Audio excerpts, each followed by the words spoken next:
ക്രൂരകൃത്യം ചെയ്തിട്ട് പോലീസ് സ്റ്റേഷനിൽ ഒരു കൂസലും ഇല്ലാതെ കയറി വരുന്നു ചാവി കറക്കിക്കൊണ്ട്. സാറിന്റെ ഒരു എക്സ്പീരിയൻസിൽ ഇത്രയും വലിയൊരു ക്രൂരകൃത്യം ചെയ്തയാൾ ഇങ്ങനെ ഒരു കൂസലും ഇല്ലാതെ കയറി വന്ന കേസ് ഉണ്ടായിട്ടുണ്ട്?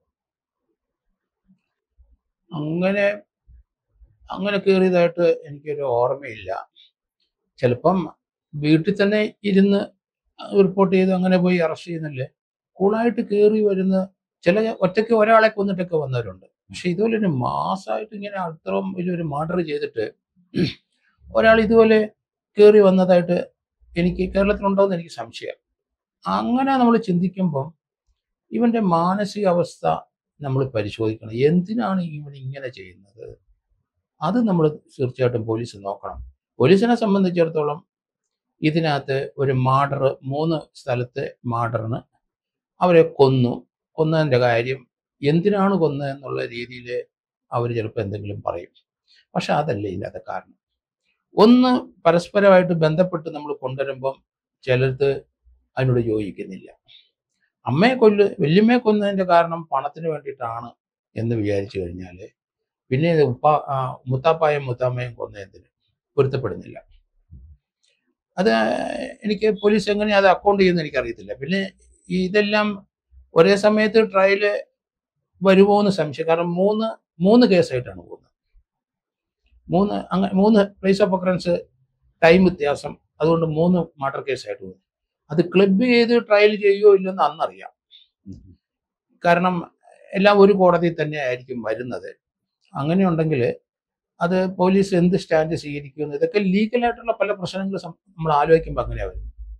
പിന്നെ ഓരോ മർഡർ നമ്മൾ പരിശോധിച്ചു കഴിഞ്ഞാൽ ഇത്ര ബ്രൂട്ടലായിട്ടുള്ളൊരു മർഡർ സാധാരണഗതിയിൽ പലരും കാലൊക്കെ വെട്ടിക്കൊണ്ട് പോയി, അല്ലെന്നുണ്ടെങ്കിൽ കഴുത്തിന് വെട്ടി ആള് ചെയ്തു കഴിഞ്ഞാൽ പിന്നെ അതിന്റെ പുറത്തൊരു വെട്ടേണ്ട ആവശ്യമില്ല. അത് വലിയ ക്രിമിനൽസ് പോലും അങ്ങനെ ചെയ്യുന്നത് ഞാൻ കണ്ടിട്ടില്ല. കാരണം ആള് മരിച്ചെന്ന് കഴിഞ്ഞാൽ തീരും. പിന്നെ വൈരാഗ്യം കൂടിയന്മാരെ കല്ലൊക്കെ എടുത്ത് മുഖത്ത് എറിയുന്നൊക്കെ കണ്ടിട്ടുണ്ട്. പക്ഷെ ഇവിടെ അങ്ങനല്ലല്ലോ ഉണ്ടായിരിക്കുന്നത്.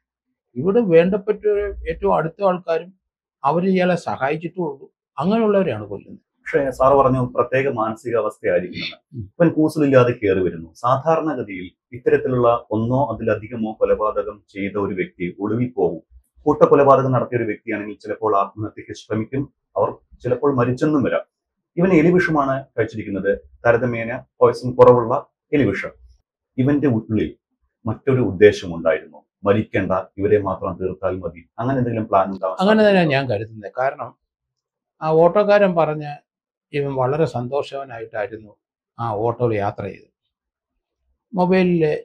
അവൻ്റെ മൊബൈലിൽ 2 കൈയും ചലിപ്പിച്ചാണ് അതിനകത്ത് ആരെ വിളിക്കുകയോ അല്ലെങ്കിൽ ഏതോ കാണുകയോ ദൃശ്യം കാണുകയോ ഒക്കെ ചെയ്യുന്നത്. അത് വന്നപ്പോൾ അത്ര തിരക്കായിട്ടാണ് നിൽക്കുന്നത്. അപ്പോൾ ഇത്രയും പേരെ കൊന്നിട്ടും അവന് മാനസികമായിട്ട് തളരുന്നില്ല. അവന് വലിയ ആഹ്ലാദമായിട്ടാണ് എനിക്ക് തോന്നുന്നത്. അതുകൊണ്ടല്ലേ അവൻ കുളിച്ചെന്ന് പറഞ്ഞാൽ തെളിവ് നശിപ്പിക്കാനല്ലേ. എത്ര പേരുടെ ബ്ലഡ് അവൻ്റെ ദേഹത്തുണ്ടാവും? വല്യമ്മയുടെ കാണും, പിന്നെ മുത്താമ്മ അവർ 2 പേരുടെയും കാണും, പിന്നെ ആ കൊച്ചിൻ്റെയും കാണും, അമ്മയുടെ കാണും, പിന്നെ ആ പെൺസുഹൃത്തിൻ്റെയും, എല്ലാവരുടെയും ബ്ലഡ് അവൻ്റെ ഇതിൽ തെറിച്ചിട്ടുണ്ടാവും, തീർച്ചയായിട്ടും ഉണ്ടാവും. ആ സാധനം എവിടെ പോയി അത് പോലീസ് കണ്ടെടുത്തു എന്ന് എനിക്ക് സംശയമാണ്. അത് മാറിയിട്ട് പുതിയ ഡ്രസ്സ് ഇട്ടിട്ടാണ് വരുന്നത്. അപ്പൊ തെളിവിനെ പറ്റി അവന് നല്ല ബോധമുണ്ട്. എന്താണ് തെളിവെന്ന് അവൻ അറിയാം. പിന്നെ അവന് ഇത്രയും പേരെ കൊന്നിട്ട് ഞാനും അങ്ങ് ചാകണമെന്ന് ഉദ്ദേശിച്ചാണെങ്കിൽ അവൻ എന്തുകൊണ്ട് ചത്തില്ല? നാടകമായിട്ട് കരുതാനുള്ളൂ. കാരണം ഇതിനു മുമ്പ് അവനൊരു 8 വർഷം മുമ്പ് ഒരു എലിവിഷൻ കഴിച്ച ചരിത്രം ഉണ്ടല്ലോ.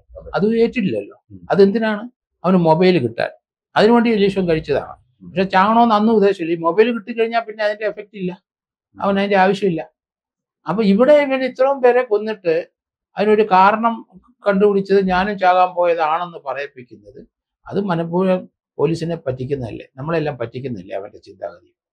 അപ്പം ഇവൻ എന്തിനിത് ചെയ്തു എന്നുള്ളതിന് കൃത്യമായിട്ട് നമുക്ക് ആർക്കും അതിന്റെ ഇന്റൻഷൻ പറയാൻ പറ്റും. പക്ഷേ സാമ്പത്തിക പ്രശ്നമാണ് എന്ന് പറയുന്നതിൽ ഒരു കാരണം ഇല്ലേ? സാമ്പത്തിക പ്രശ്നം ഒരു കാരണവും ഇല്ല. കാരണം സാമ്പത്തിക പ്രശ്നം അമ്മയ്ക്ക് 65 ലക്ഷം രൂപ കടമുണ്ടെന്ന് പറയാം. അപ്പൻ അവിടെ എങ്ങാണ്ട് 10-20 ലക്ഷം രൂപ കടമുണ്ട് വിദേശത്ത്. അയാൾ 7 വർഷമായിട്ട് ഇതുവരെ ഇന്ത്യയിലേക്ക് വരാൻ ട്രാവൽ വിലക്കി കിടക്കുന്ന ആളാണ്. അവിടെ സാമ്പത്തികമായി വലിയ തട്ടിപ്പാണ് അവിടെ നടന്നിരിക്കുന്നത്. അയാൾക്ക് 3 സ്പെയർ പാർട്സ് കടയിൽ ഉണ്ടായിരുന്നു എന്നൊക്കെയാണ് പറയുന്നത്. എല്ലാം കൂടെ കുഴഞ്ഞ് അയാൾ അവിടുന്ന് ദമാമിൽ നിന്നെങ്ങാണ്ട് മുങ്ങി ഇപ്പം വേറൊരു സ്ഥലത്തോട്ട് ചെന്ന് ചേർന്നിരിക്കുകയാണ്. അപ്പോൾ അയാൾക്ക് അവിടെ നിൽക്കാൻ പറ്റില്ല. അതാണ് അവരുടെ കുടുംബത്തിൻ്റെ ഇപ്പോഴത്തെ അന്തരീക്ഷം. പക്ഷേ ഇത്രയും വരുമാനം കുറഞ്ഞ ഒരാൾ അവിടെ പോയി ഇതൊക്കെ വരുമാനം ഉണ്ടാക്കാൻ ശ്രമിച്ചിട്ടും ഇത്രയും വലിയൊരു വീട് 10 സെന്റ് സ്ഥലം വാങ്ങിച്ച് വീട് വെച്ചിട്ട് 10 വർഷം അതല്ല കടബാധ്യത വന്നത്. ഇത്രയും കടബാധ്യത ഉണ്ടായിട്ടും ഈ അഫാൻ എന്ന് പറഞ്ഞവന് കഴിഞ്ഞ 2 മാസം മുമ്പ് ഒരു വാഹനം 2 വീലർ വാങ്ങിച്ചു പുതിയത്. അതെന്തിന്? അവന്റെ മനസ്സ് നമ്മൾ ആലോചിക്കണം. കടം കയറിയതിനകത്ത് നമ്മൾ കടം കയറി കഴിഞ്ഞാൽ പട്ടിണി വരെ ഇരുന്ന് അത്രയും പൈസ സേവ് ചെയ്യാൻ നോക്കും നമ്മൾ. ശിവൻ അങ്ങനല്ല. അതവന് പ്രശ്നം. അവൻ ചെറുപ്പം മുതലേ ഈ ഒരു ചൈൽഡിന്റെ വളർച്ച, മാനസിക വളർച്ച ശരിയായ രീതിയിലല്ല, നല്ല ട്രാക്കിലല്ല ഓടിയത്. അവൻ ഭീഷണിപ്പെടുത്തി പൈസ ഉണ്ടാക്കി പണം ചെലവാക്കിക്കൊണ്ടിരിക്കുന്ന ഒരു പയ്യനാണ്. അവൻ അതിനു വേണ്ടി ആരെ കൊന്നാലും അവന് പണം കിട്ടണം. പക്ഷേ ഇവിടെ നേരത്തെ വന്ന വാർത്തകൾ കുടുംബത്തോടു കൂടി ആത്മഹത്യ ചെയ്യാൻ പ്ലാനിട്ടു, പക്ഷെ എല്ലാവരും മരിച്ചില്ലെങ്കിലോ എന്ന് കരുതിയാണ് ഇത്തരത്തിലുള്ള ഒരു മാതൃക തെരഞ്ഞെടുത്തത് എന്ന് പറയുന്നുണ്ട്. പക്ഷെ മൊഴി പൂർണ്ണമായിട്ടും നമുക്ക് ലഭ്യമല്ല. അങ്ങനെയുള്ള ഒരു അനുമാനങ്ങളിലേക്ക് നമ്മൾ എത്തുകയാണ്. പക്ഷെ എങ്കിലും കുറെ ചോദ്യങ്ങളുണ്ട്. എന്തിന് കാമുകിയെ കൊന്നു എന്ന പ്രസക്തമായ ഒരു ചോദ്യമുണ്ട്. ആദ്യം ഉമ്മയെ വകവരുത്താനാണ് തീരുമാനിച്ചത്. പക്ഷെ അത് നടക്കാതെ പോകുന്നു. പിന്നെ ഉമ്മയുടെ അടുത്ത് പോകുന്നു, വല്യപ്പ, വല്യമ്മ, ഏറ്റവും ഒടുവിൽ അനിയന്റെ അടുത്ത് എത്തുന്നു. പക്ഷെ ഇതൊക്കെ കുടുംബാംഗങ്ങളിൽ ഒതുങ്ങി നിൽക്കുമ്പോഴും എന്തിന് കാമുകിയിലേക്ക് പോയത് എന്നുള്ളൊരു ചോദ്യം കൂടി ഉണ്ടല്ലോ. എന്തുകൊണ്ടാവാം അതും ക്രൂരമായിട്ട് കാമുകിയെ വകവരുത്താൻ തീരുമാനിച്ചു? ഏറ്റവും ക്രൂരമായി മുഖത്ത് ഇത്രയും വികൃതമായ രീതിയിൽ അടിച്ച് ചെയ്തത് മുഴുവൻ അത് ഏറ്റവും ഭീകരമായ കൊലപാതകം നടത്തിയ കാമുകയാണ്. പെൺസുഹൃത്തിന്റെ മുഖമാണ്. നമുക്കത് അത്രയും വികൃതമാക്കി ചപ്പി അടിച്ച് ഒരു 10, 30, 40 അടിയെങ്കിലും അടിച്ചിട്ടുണ്ട്. അത് തന്നെയല്ല, എനിക്കൊരു സംശയം വരുന്നത് ഈ ചുറ്റിക ഒരു ഈ മന്ത്രത്തിൻ്റെയും മാജിക്കിൻ്റെയും അതിൻ്റെ അകത്ത് ഒരു ഭാഗമാണ് ചുറ്റിക. പിന്നെ ഒരു PS ചെയ്യുന്ന ഒരു ആയുധം എല്ലായിടത്തും മന്ത്രവാദിനികളുടെയൊക്കെ കാണുന്നുണ്ട്. വെട്ടുകത്തി, മറ്റത് മറിച്ചതൊക്കെ ഞാൻ കാണുന്നുണ്ട്. പക്ഷെ ഈ തലയിലെ നെറ്റിയിലെ ആഴത്തിലുള്ള മുറിവ് ചുറ്റി കൊണ്ടുണ്ടാകത്തില്ല. ആ വെപ്പൺ പോലീസ് അതിലേക്ക് വരുമോ ഇല്ലെന്ന് എനിക്ക് സംശയമാണ്. എല്ലാം ചുറ്റിയുടെ പുറത്ത് വെച്ചാൽ ശരിയാവില്ല. അത്ര ആഴത്തിൽ ഒരു മുറിവ് ഉണ്ടെങ്കിൽ ചുറ്റിക്ക് പറ്റില്ല. ചുറ്റിയുടെ പിടിയുടെ അറ്റം കൂർത്താണ് അവിടെ കൊണ്ട് ഇടിച്ചതാണെന്നൊക്കെ ഒരു വാദഗതി ഞാൻ കേട്ടു. സാധ്യത കുറവാണ്. അപ്പോൾ ഒരു വെപ്പൺ കണ്ടെത്താനുണ്ട്. പക്ഷെ അപ്പൊ എങ്കിലും എന്തുകൊണ്ട് ചുറ്റിക തെരഞ്ഞെടുത്തു എന്നൊരു ചോദ്യം ഉണ്ടല്ലോ. അതാണ് ഞാൻ ആ ചുറ്റിക എന്തുകൊണ്ടാണ് തിരഞ്ഞെടുത്തത്? ഇഷ്ടംപോലെ വെപ്പൺ ഉണ്ടല്ലോ, വെട്ടിക്കൊല്ലാനോ നശിപ്പിക്കാൻ, അങ്ങനെ മതിയല്ലോ. അപ്പൊ അത് എൻ്റെ ഒരു ധാരണ, ഇവനെ ആരോ ഒരു പ്രേരകമായ ഒരു ഘടകം, അത് മൊബൈലാകാം, അല്ലെങ്കിൽ വേറൊരു ഉസ്താദ് പോലെ ഒരാളാകാം. ഇവന്റെ യാത്ര മുഴുവൻ രാത്രിയിലല്ലേ. ഇവനെ വീട്ടിൽ നിന്ന് 7-8 മണിക്ക് ശേഷം 2 വീലർ ഇറങ്ങുകയാണ്. അത് പോലീസ് നോക്കണം, എവിടൊക്കെ പോയി ഇവനെ. അന്ന് ഇറങ്ങുന്ന ദിവസമൊക്കെ വിളിച്ചിരിക്കുന്ന ആരെയൊക്കെയാണ്, ആ ആളെ കണ്ടെത്തണം. എന്തിനവിടെ പോകുന്നു, അയാളെ കാണുന്ന എന്തിന്? അയാൾ ഈ കൂടോത്രവും മന്ത്രവും ഒക്കെ ആയിട്ടുള്ള ബന്ധപ്പെട്ട ആളാണോ? അതാണ് എനിക്ക് സംശയം. കാരണം ഇവൻ വീട്ടിൽ ഇരുന്ന് സാമ്പത്തിക ഞെരുക്കമാണെങ്കിൽ വെളിയിൽ ഇറങ്ങാതെ പൈസ ചിലവാക്കാതെ വീട്ടിൽ ഇരുന്ന് എങ്ങനെയെങ്കിലും ഉള്ള പൈസ സേവ് ചെയ്ത് പോകുന്നത്. അതാണ് മനുഷ്യസഹജമായ കാര്യം. ഇവൻ അങ്ങനല്ല ചെയ്യുന്നത്. ഇവന് ലക്ഷറി ലൈഫിനൊന്നും ഒരു മാറ്റവും ഇല്ല. അപ്പൊ ബാഹ്യ പ്രേരണ ഒരാളുടെ ഉണ്ടെങ്കിൽ ഇങ്ങനെ ഈ 6 പേരിലേക്കും എത്തുന്നത് എങ്ങനെയാണ്? ഒരാൾ പറഞ്ഞു കൊടുക്കുമോ അത് 6 പേരെയാണ് തീർക്കേണ്ടത് എന്ന്? ഇവന് ഒരു ശാസ്ത്രബോധം ഇല്ല ഈ പയ്യന്. ഇവന് ഒരു ഡ്രോപ്പ് ഔട്ടാണ് ആ വീട്ടിലെ. മാനസിക വളർച്ച, ഇവന് നല്ല ആരോഗ്യം, നല്ല ഹെൽത്തുമാണ്, പക്ഷെ മാനസിക വളർച്ചയില്ല. കാരണം ഇവനെ ഡിഗ്രി കംപ്ലീറ്റ് ചെയ്തിട്ടില്ല. എങ്ങനെ വരും? ഇപ്പം പുതിയ വിദ്യാഭ്യാസ നയം വെച്ച് നമുക്ക് പഠിക്കാത്തവനും PhDക്കുള്ള സർട്ടിഫിക്കറ്റ് ഒക്കെ കിട്ടുമല്ലോ നമ്മുടെ നാട്ടിൽ. അപ്പോൾ അതുകൊണ്ട് അത് നമ്മൾ പേടിക്കേണ്ട. അതുകൊണ്ട് ഇവന് അങ്ങനെയുള്ള ഒരു ചിലപ്പം വിദ്യാഭ്യാസ യോഗ്യത +2 അങ്ങനെയൊക്കെ കിട്ടിയിട്ടുണ്ടാവും. പക്ഷെ ഇവന് ഒരു ടാർഗറ്റ് ഉണ്ടെന്ന് ഞാൻ പറയും. ഇത്രയും പേരെ കൊല്ലും, ഇത്ര ഓടി നടന്ന് കൊല്ലും, ഒരു ദിവസം കൊണ്ട് 7 മണി അല്ലെങ്കിൽ 8 മണിക്കൂർ കൊണ്ട് കംപ്ലീറ്റ് ഇവന്റെ ഉദ്ദേശം തീർക്കണം. അത് ഇവന് എനിക്ക് തോന്നുന്നത് മൊബൈൽ ഫോണിൽ, ഞാൻ ഒരു 3-4 കുട്ടികളുടെ കാര്യം ഇവിടെ നേരത്തെ ചാനലിലൊക്കെ പറഞ്ഞിട്ടുണ്ട്. മൊബൈൽ ഫോണിൽ ഇത്ര മണിക്കൂറുണ്ട് ആ ഗെയിം തീർക്കുകയാണ്. തീർന്ന് അവസാനം അവന്റെ 3-ാം നിലയിൽ താഴോട്ട് ചാടണം. ചാടിച്ചത്ത് 2 കുട്ടികൾ. അതൊരു ടാർഗറ്റാണ്. ഇത് 8 മണിക്കൂറുണ്ട്. ഇവൻ രാവിലെ മുതൽ പണി തുടങ്ങി 8 മണിക്കൂറുണ്ട് കംപ്ലീറ്റ് ചെയ്യണം. ഇത്രയും പേരെ ആയിരിക്കാം. എല്ലാവരും തീർന്നു. അത് അവന്റെ ടാർഗറ്റാണ്. അത് ഒന്നെങ്കിൽ ഡിജിറ്റൽ ആയിട്ടുള്ള ഒരു അഡ്വൈസ്, അല്ലെന്നുണ്ടെങ്കിൽ വേറൊരു വ്യക്തി. അങ്ങനെ ധാരാളം വ്യക്തി കേരളത്തിലുണ്ട്. എത്ര പേരെ അങ്ങനെ കൊന്നിരിക്കുന്നത്. എലന്തൂര് എന്തായാലും നമ്മൾ കണ്ടത്, എലന്തൂര് കണ്ടില്ലേ? അതുപോലെ തന്നെ ആ കട്ടപ്പനയിലെ കണ്ടില്ലേ? സ്വന്തം അപ്പനെ വീടിനകത്ത് കുഴിച്ചിട്ടില്ലേ? പിന്നെ അമ്മയും സഹോദരിയെയും വീടിനകത്ത് കെട്ടിയിട്ടിരിക്കുകയാണ്, വെളിയിൽ പോകാതെ. അറക്കാനായിട്ടാണത്. നമ്മളത് ആലോചിക്കണം. അപ്പം അതെ. ഇനിയുണ്ട് കൃഷ്ണൻകുട്ടിയുടെ കൊലപാതകം കണ്ടില്ലേ? വണ്ണപ്പുറം.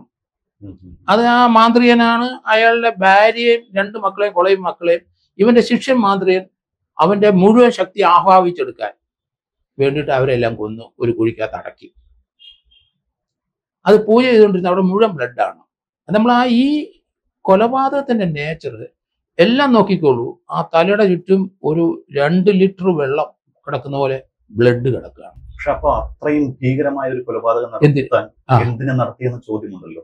അതുകൊണ്ടാണ് ഞാൻ പറയുന്നത്, ഇത് വേറെ ഒരാള് ഒരു പ്രേരക. അങ്ങനെയാണെങ്കിലും തനിക്ക് ശത്രുതയുള്ള അല്ലെങ്കിൽ ഇഷ്ടമില്ലാത്തവരെ വകവരുത്താൻ തീരുമാനിച്ചു എന്നിരിക്കെ എന്തിന് അങ്ങനെ ക്രൂരമായി കൊല നടത്തണം? മറ്റു മാർഗങ്ങളുള്ള അദ്ദേഹത്തിന് തിരഞ്ഞെടുക്കാമായിരുന്നു, ആ പ്രതിക്ക് തിരഞ്ഞെടുക്കാമായിരുന്നു. അങ്ങനെ തിരഞ്ഞെടുക്കാതെ ഇത്രയും വലിയൊരു ക്രൂരമായ രീതിയിൽ അവരെ വകവരുത്താൻ തീരുമാനിച്ചിട്ടുണ്ടെങ്കിൽ അത് എന്തിനായിരിക്കാം? അതാ ഞാൻ പറഞ്ഞത്. അതുകൊണ്ടാണ് ഞാൻ പറഞ്ഞത്, ഇതൊരു എങ്ങനെയായാലും മന്ത്രോ മാജിക്കും എന്നൊക്കെ പറയുന്ന പോലെ അങ്ങനെ ഒരു പ്രേരക ശക്തി ഇവന്റെ പിന്നിലുണ്ടെന്ന് ഞാൻ ഇപ്പോഴും വിശ്വസിക്കുന്നത്. പോലീസ് ഏത് രീതിയിൽ പോട്ടെ, അല്ലെങ്കിൽ ഇങ്ങനെ ചെയ്യൂല. ഓടി നടന്ന് ആ ടാർഗറ്റ് കംപ്ലീറ്റ് ചെയ്യുന്നത്. നമ്മളിപ്പം ഒരു 10,000 മീറ്റർ ഓടുന്ന എത്ര റൗണ്ട്? 40-45 റൗണ്ട് ഓടി തീർക്കണ്ടേ? ഇന്ന ടൈമിനകത്ത് തീർക്കണം, എന്നാലേ അത് കംപ്ലീറ്റ്, എന്നാലേ നമുക്ക് എന്തെങ്കിലും ഒരു പ്രൈസ് കിട്ടുള്ളൂ. ഇത് ടൈമിനകത്ത് അവൻ തീർത്ത് രാവിലെ പോലെ നമ്മൾ കൊന്നു തുടങ്ങുകയാണ്. ഇടയ്ക്ക് നമ്മളെന്ത് ലോങ് ഡിസ്റ്റൻസുകാർ ഇടയ്ക്ക് വെള്ളം വാങ്ങിച്ച് കുടിക്കുന്ന കണ്ടിട്ടുണ്ട്. ഇടയ്ക്ക് വെള്ളം കുടിച്ചോണ്ടിരുന്ന മാറിപ്പോയി അടിച്ചിട്ടിരിക്കുകയാണ്. അപ്പൊ നമ്മള് ഇത് അല്ലാതെ ഈ ലഹരിയുടെ ഉപയോഗം കൊണ്ട് സംഭവിച്ചതല്ല എന്നും പറയാൻ. ലഹരി ഉണ്ടാകാം, അതും ഉണ്ടാകാം. നല്ല മദ്യപാനിയല്ലേ, ഇടയ്ക്ക് ഇവന് ബൂസ്റ്റപ്പ് ചെയ്യാൻ വേണ്ടി ഇടയ്ക്കിടയ്ക്ക് ബാറ് 2 പ്രാവശ്യം പോയെന്ന്. എത്ര പ്രാവശ്യം പോയെന്ന് നമുക്കറിയില്ല. ഓരോ കൊലപാതകം കഴിഞ്ഞാൽ ഉടനെ അടുത്തടുത്ത് പോയി അടിച്ചിട്ട് പിന്നെ അടുത്ത തുടങ്ങുകയാണ്. സമയമില്ല, 8 മണിക്കൂർ കൊണ്ട് തീർക്കണം, അല്ല 6 മണിക്കൂർ. ടാർഗറ്റ് അതാണെന്ന് ഞാൻ പറഞ്ഞു. അപ്പൊ ഇത് നോക്കുമ്പോൾ പഴയ ഇതുള്ള നമ്മുടെ കേരളത്തിൽ ഇതുവരെ റിപ്പോർട്ട് ചെയ്തിരിക്കുന്ന എല്ലാം വേറൊരു ശക്തി അതിന്റെ പിന്നിലുണ്ട്. അവിടെ അതുപോലെ ഇവന് ആരോ മിസ്ലീഡ് ചെയ്തു എന്നാണ് ഞാൻ കരുതുന്നത്.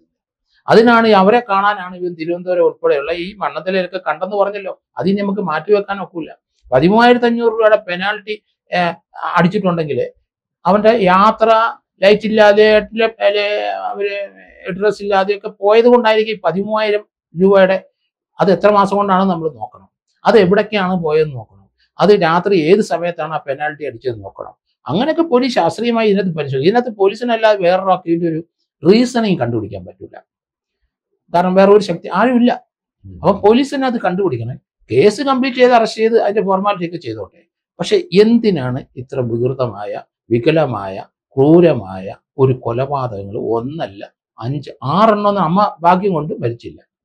അതുകൊണ്ട് അമ്മയാണ് തുടക്കം. മറ്റെല്ലാം നമുക്ക് വാശി വൈരാഗ്യം പൈസ അടിക്കുന്നത് തുടക്കം അമ്മയിലാണ്. അതെനിക്ക് പൊരുത്തപ്പെടുന്നില്ല. കാരണം ആദ്യം അമ്മ ഒന്ന് ചത്തു എന്ന് വിചാരിച്ചിട്ട് അമ്മയെ ഒരു മുതുക്കകത്തിട്ട് പൂട്ടിയിട്ടാണ് അവൻ പോയിരിക്കുന്നത്. പിന്നീടാണ് ആ വല്യമ്മയെ പോയി കൊല്ലുന്നത്. അപ്പം വല്യമ്മയെ പൈസ എടുക്കാനാണ് കൊല്ലാൻ പോയതെന്ന് അങ്ങനെയാണ് പറഞ്ഞത്. അവിടെ മുതൽ നമ്മൾ കഥ തുടങ്ങിയ അമ്മയുടെ കഥ അത് വ്യത്യസ്തമായിട്ട് നിലനിൽക്കുന്നു. നമുക്ക് ആലോചിക്കാൻ കൂടി പറ്റുന്നില്ലല്ലോ. അത് അത്ര ഈസി അല്ല ഇതിൻ്റെ ഒരു സൊല്യൂഷൻ കണ്ടെത്തുക എന്നുള്ളത്. അതിന് തീർച്ചയായിട്ടും പോലീസ് അത് കൃത്യമായിട്ട് കാണണം. അതുകൊണ്ടാണ് ഞാൻ പറഞ്ഞത്, ഇവനെ കഴിഞ്ഞ 8 വർഷത്തെ മൊബൈൽ ഫോൺ നോക്കണം. ഇവനെ ആരെയൊക്കെയാണ് 8 വർഷം കൊണ്ട് വിളിച്ചിരിക്കുന്നത്, ആരെയൊക്കെയാണ് ഇവൻ കാണുന്നത്, ഇവനോട് അടുപ്പമുള്ള ഉണ്ടാവും. അത് കണ്ടെത്തണം. എങ്കിലേ ഇതിനൊരു സൊല്യൂഷൻ, അല്ലെങ്കിൽ നമുക്ക് ഇത് എങ്ങനെ സംഭവിച്ചു എന്ന് കണ്ടെത്താൻ കഴിയും. അങ്ങനെ കണ്ടെത്തുന്നുണ്ടെങ്കിൽ തീർച്ചയായിട്ടും നമുക്ക് അതിനൊരു പ്രതിവിധി വേണം. പല വീടുകളിലും പലപ്പോഴും കൊള്ളാവുന്ന വീടുകളിലും അല്ലാത്ത വീടുകളിലൊക്കെ ഇതുപോലെ സംഭവം നടന്നുകൊണ്ടിരിക്കുകയാണ്. ഒരുപോലെ ഒരേ. അപ്പം കുട്ടികൾക്ക് എൻ്റെ ഒരു കാഴ്ചപ്പാടിൽ അറിവില്ല, നോളജ് ഇല്ല, വായനയില്ല, കൊടി പിടിക്കാൻ മാത്രം അറിയാം. അല്ലാതെ ഇവർക്ക് ഒരു കാര്യത്തിനെ പറ്റിയും ഡെപ്ത് ഇല്ല. അത് ജീവിതം മുഴുവൻ കണ്ടുവച്ചിരിക്കുന്നത് അങ്ങനെയാണ്. ആവശ്യത്തിന് പൈസ വിരട്ടിയും പിടിച്ചുമൊക്കെ കിട്ടിക്കൊണ്ടിരിക്കും. അത് അധ്വാനശീലരല്ല. ചെറുപ്പം മുതലേ നമ്മൾ ആ ഒരു ശീലം ഇവർക്കാർക്കില്ല. ഈ പയ്യന് 21 വയസ്സായാലും ശരി, അപ്പന് കടമായിട്ട് കിടക്കുമ്പോൾ ഇവനോട് ലക്ഷറി ലൈഫിലാണ്. കണ്ടില്ലേ? അപ്പൊ ആ രീതിയിലാണ് പോകുന്നത്. അമ്മ ഇപ്പം ബോധം തെളിഞ്ഞപ്പം ഇവനെ പറ്റി ചോദിക്കുന്നില്ല, ഇളയ കൊച്ചിനെ ചോദിക്കുന്നത്. കാരണം ഇവൻ അമ്മയെ അടിച്ചെന്ന് അമ്മയ്ക്ക് അറിയാം. അപ്പൊ അങ്ങനെ ചിന്തിക്കുന്ന അമ്മ മറ്റവൻ എന്തെങ്കിലും സംഭവിച്ചിട്ടുണ്ടോ എന്നും, അതാണ് അമ്മയ്ക്ക് ക്യൂരിയോസിറ്റി. അവര് ഈ ഒരു അമ്മയായതുകൊണ്ട് അവന് 8 വർഷം ആ അമ്മ നല്ല ബുദ്ധിയുള്ള സ്ത്രീയാണെന്നാണ് ഞാൻ പറയുന്നത്. കാരണം രണ്ട് മക്കളെയും പ്രൊട്ടക്റ്റ് ചെയ്യുകയാണ്. ആ മക്കളിൽ നിന്ന് എത്ര തീവ്രമായ വേദന കിട്ടിക്കൊണ്ടിരിക്കുകയാണ് അമ്മ. എന്നിട്ടും അമ്മ ആ മൂത്തവനെ ഇളയവനെയും സംരക്ഷിക്കുമെന്ന് എനിക്ക് തോന്നുന്നു.